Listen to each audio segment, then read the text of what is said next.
So it's roughly 3:45 p.m. on July 3rd, 2026, and all I can think about is the Serendipity concert that is going to be streaming later tonight.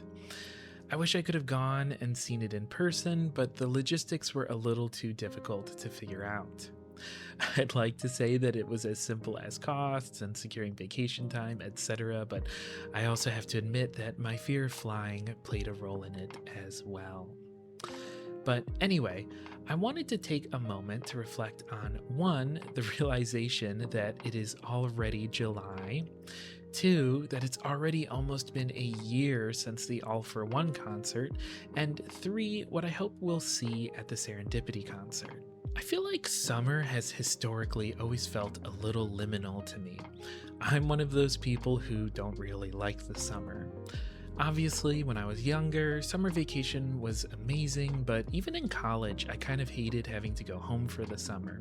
It meant being separated from all of my friends, and since I was one of those people who really liked studying, I also felt like I sort of lost my purpose and identity in the summer. After graduation, this only got worse since summer doesn't really exist for adults. I mean, we obviously experience the seasonal change, but that sort of academic calendar that feels almost like a circadian rhythm for most of your life is suddenly removed, and it feels weird not experiencing any sort of major life change when the weather starts to get warmer. That being said, there is also sort of a weird element to the experience of summer when you're in like an office, since your colleagues may have children who are off during the summer, so the general office vibe does sort of change, but it's not the same. I feel like in school you get this sense of progression of you're about to move into the next grade, but things are much more stagnant as an adult. And things still seem to slow down in the summer, sort of in terms of like fiscal year stuff, but it's just different. But that being said, I'm glad that I now work in academia because I actually really enjoy the academic calendar. It feels much more natural to me than the actual calendar year. But anyway, suffice to say, I'm not a big fan of the summer experience.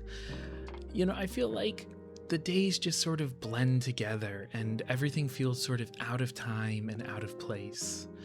The one good thing about this is that time usually feels like it slows down a lot, and I think this sort of goes with the whole principle of time goes fast when you're having fun. Basically, the more bored you are, the more you notice the passage of time, etc. So, yeah, usually that's how my summers go.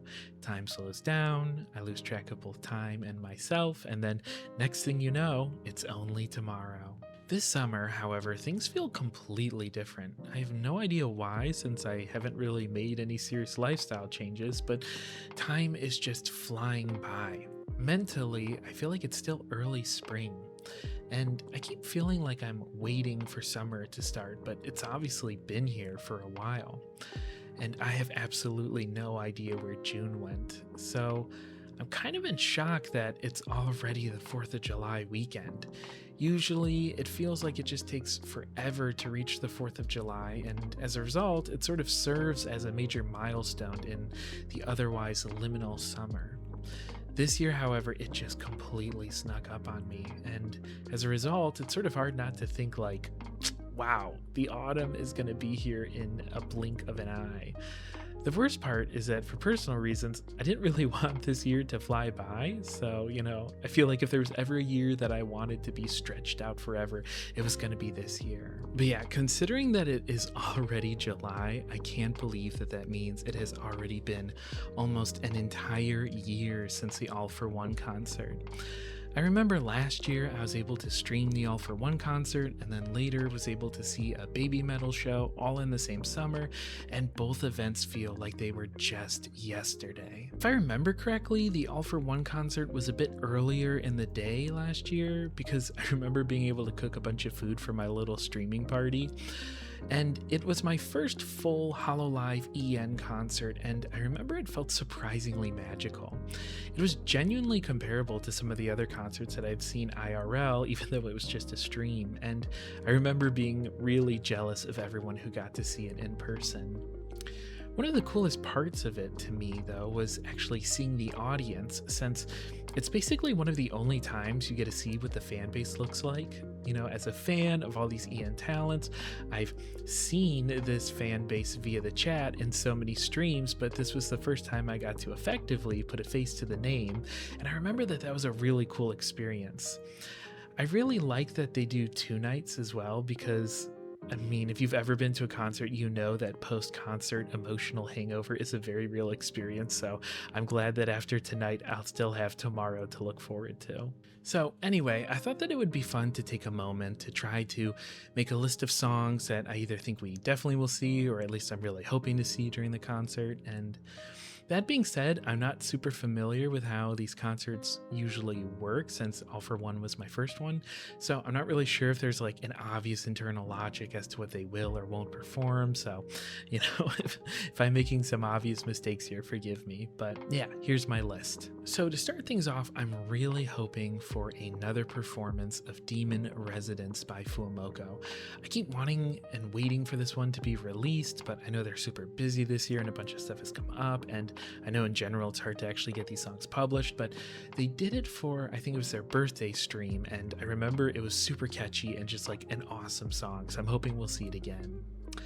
I also feel like Snake Eyes has been one of the biggest Hololive songs of the last year, so I'm definitely expecting to see that at the concert. I'd also love to hear Narissa perform Blue World, but I suspect she'll go with Wifeaholic. I have no idea if I made this up. This may be a totally made up memory, but I feel like I remember her mentioning that she doesn't want to do sad songs live because she thinks the audience wouldn't want that. And I feel like everyone in chat was like, no, this would be awesome, but don't quote me on that. But that's why I suspect we won't see Blue World, but I think it would be really, really cool live. I also definitely think we'll see Supernova's Supergirl, since it's a fresh new song and they kind of hinted that we'll see it, because if I remember correctly, I don't think Elizabeth Rose Bloodflame has an original song that's a solo song. I think she's mentioned that she sort of has a hard time with the lyrics. So I'm sort of imagining this will be one of the big Justice songs. We might also hopefully see Aurora's Draw, and also maybe we'll hopefully see Gotcha Gotcha Adventure. I also hope we'll get to see Shiori's Of Monsters and Men and Cecilia's Wind Up.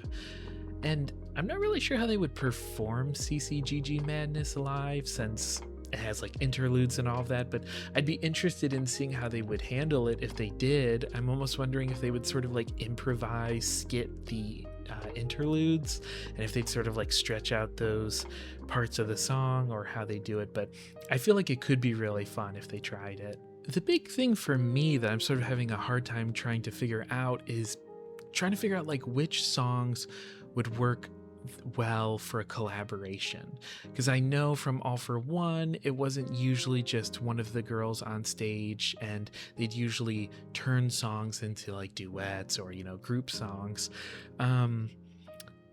But it's sort of difficult when you think of a lot of their singles, because, for example, take Rockin' by Bibu. I can sort of see someone like Hako's Bells on it, but at the same time, the lyrics are so like Bibu-centric that I'm not really sure how that would work unless they modified the lyrics.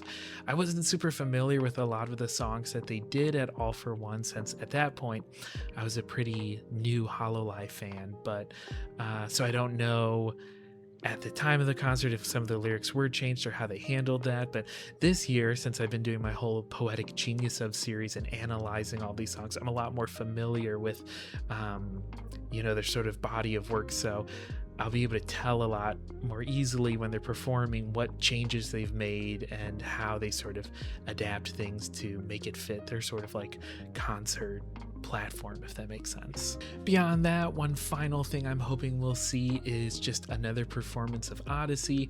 I think they did that both nights last year, or they did it the first night and then they did All For One, the song, on the second night. But Odyssey just has like a really interesting sort of like bittersweet vibe to it, where it technically is like a happy, uplifting song, but there's something about it that makes me feel kind of sad, but like in a really good way, sort of like finishing a show you really like. I feel it's just the way it's sort of like this sweeping song with these swells and stuff. It's very like emotional, but again, it's not inherently sad because it's about continuing on your adventure and your odyssey. But I always love hearing that whole performance, so I'm hoping we'll get to see that again.